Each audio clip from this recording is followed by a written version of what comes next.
পেটে সন্তান লইয়া মা যদি বেশি বেশি মিষ্টি খায়, সন্তান বড় হওয়ার পরে মিষ্টি প্রিয় হয়। মা পেটে সন্তান লইয়া যদি বেশি বেশি টক খায়, সন্তান বড় হওয়ার পরে টক প্রিয় হয়। মা সন্তান পেটে নিয়ে যদি বেশি বেশি করে গান শোনে, সন্তান বড় হওয়ার পরে গায়ক হয়। মা সন্তান পেটে নিয়ে যদি বেশি বেশি কোরআন তেলাওয়াত করে, সন্তান বড় হইয়া কোরআনের হাফেজ হয়। মা যদি সন্তান পেটে নিয়ে পর্দা করে চলে রে যুবক, তাহলে এই সন্তান বড় হওয়ার পরে মেধাবী হয়।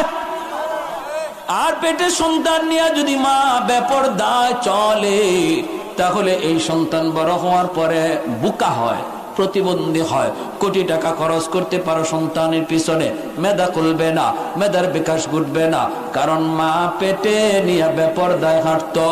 এ যুবক একটু বলো, বলো না বলো।